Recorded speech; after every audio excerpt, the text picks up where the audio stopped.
पाकिस्तान में सबसे ज्यादा हिंदू आबादी वाला शहर कौन सा है? मिठी शहर का नाम मिठी क्यों रखा गया?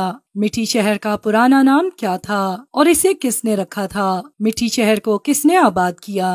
कारुंजर पहाड़ की हैसियत क्या है? चूड़ियों मंदिर कहाँ पर मौजूद है? मिठी शहर की कोयल किसको कहा जाता है? गड्डी भिट की हैसियत क्या है? मिठी के लोग किस अनोखे तरीके से खेती बाड़ी करते हैं? नाज़रीन, आज हम बात करेंगे पाकिस्तान के सूबा सिंध में मौजूद एक ऐसे शहर के बारे में जहां 70% आबादी हिंदू और सिर्फ 30% आबादी मुसलमान है। लेकिन आज तक वहां पर कभी इन दो मुख्तलिफ मज़ाहिब के दरमियान कोई फसाद नहीं हुआ।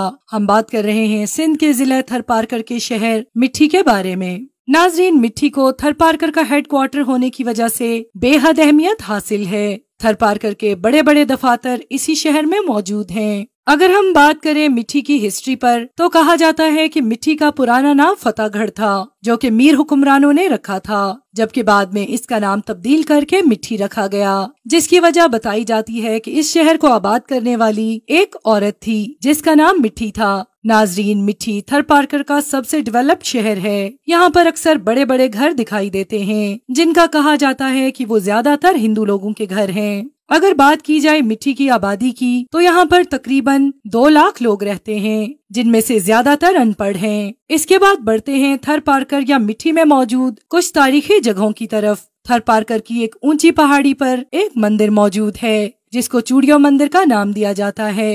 ये मंदिर नगर पारकर की तफरीगाहों में से एक मशहूर तफरीगाह है। यहाँ हर साल लाखों की तादाद में लोग इसे देखने आते हैं। ये चूड़ियों के पहाड़ पर मौजूद है, इसीलिए इसे चूड़ियों मंदिर कहा जाता है। ये मंदिर इंडिया पाकिस्तान बॉर्डर पर मौजूद होने की वजह से ज्यादा अहमियत रखता है। इसके बाद आपको बताते हैं मिठी के सबसे खास और तफरीही मुकाम गड्डी भिट के बारे में। इस जगह की मिसाल आप इस्लामाबाद में मौजूद दामन-ए-कोह से ले सकते हैं। ये एक ऐसी जगह है जहाँ से मिठी का पूरा शहर एक प्याले की मानिंद नजर आता है और यहाँ का नजारा रात के वक्त बहुत ही खूबसूरत होता है। इस जगह पर मीर हुक्मरानों ने एक किला भी बनाया था, पर बाद अज़ां उस किले को खत्म कर दिया गया। इसके अलावा मिठी में एक और किला भी मीर हुक्मरानों के वक्त में बनाया गया। इसके बाद भी मिठी में एक और किला मीर हुक्मरानों के वक्त में तामीर हुआ, जिसको बाद में तोड़कर वहाँ पर हॉस्पिटल बनाया गया। नाजरीन, इसके बाद चलते हैं कारुंजर पहाड़ की तरफ, जो कि थरपारकर के जनूब मशरकी कोने पर मौजूद है। इस पहाड़ की अहमियत ये है कि यहाँ पर ग्रेनाइट और चाइनीज क्ले